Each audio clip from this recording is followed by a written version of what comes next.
Começa agora. Diário Econômico Original.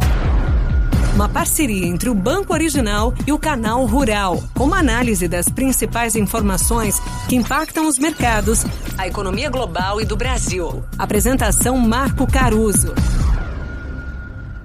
Bom dia.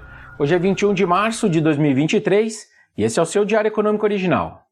De modo geral, os ativos arriscaram uma melhora ontem, depois que os reguladores em todo o mundo correram para fortalecer a confiança no setor bancário global.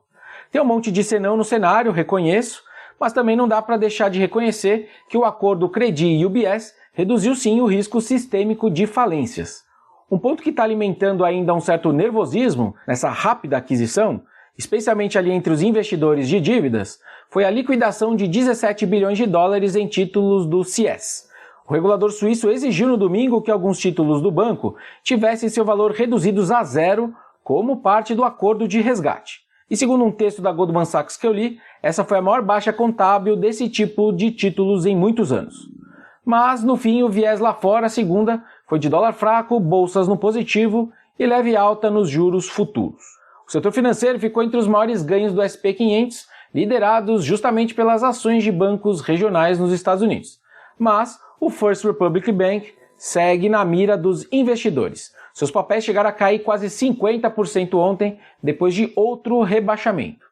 Mas, pelo menos ontem, no final das contas, as ações do UBS também subiram, com os investidores olhando o copo meio cheio da sua aquisição no fim de semana.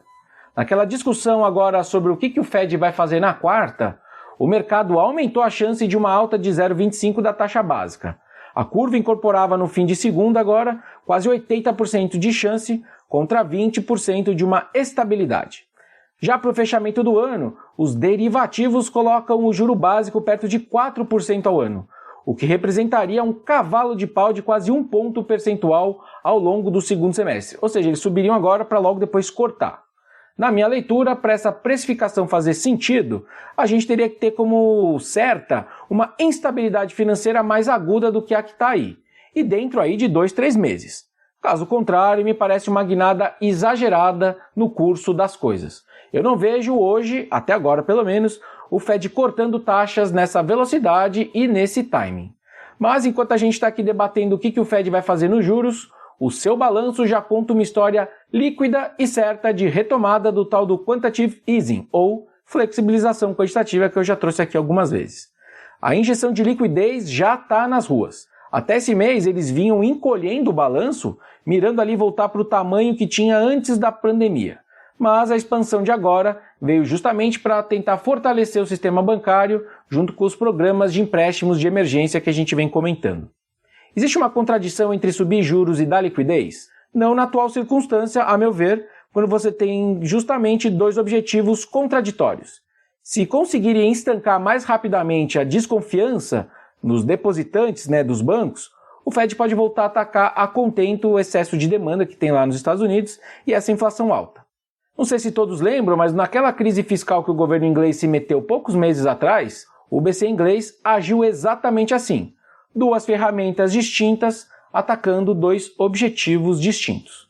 Dito isso, o que eu vou buscar entender nos próximos tempos é o tamanho do tranco dessa crise na oferta de crédito e, consequentemente, no crescimento da economia americana para entender a disposição do Fed em seguir nesse ciclo de alta.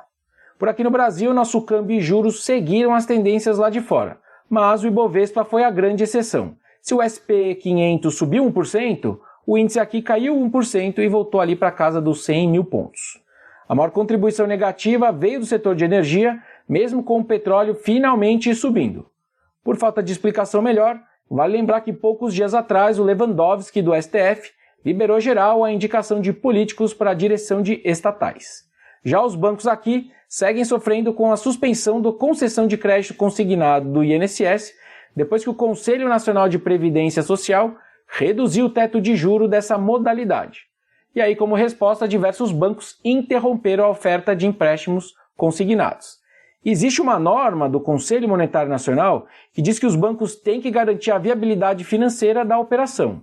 E o que se alega entre os bancos é que esse novo teto pode gerar margens negativas. E falando finalmente do marco fiscal, o ministro Haddad apresentou as linhas gerais do seu plano para os presidentes da Câmara e do Senado. Segundo algumas consultorias apuraram, o Lira mostrou apoio ao texto e pediu para que fosse apresentado para os líderes da sua casa, da Câmara, na quarta-feira, para que o Congresso também se sentisse ouvido.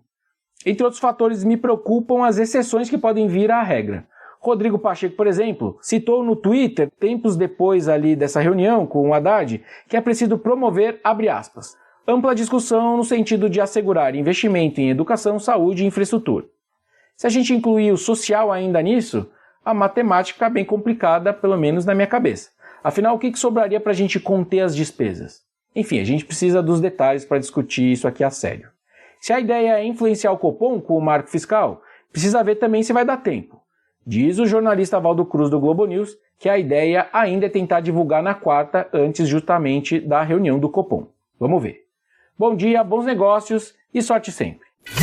Você ouviu Diário Econômico Original, uma parceria entre o Banco Original e o Canal Rural, com uma análise das principais informações que impactam os mercados, a economia global e do Brasil. De segunda a sexta, às 6 da manhã, no Spotify e YouTube.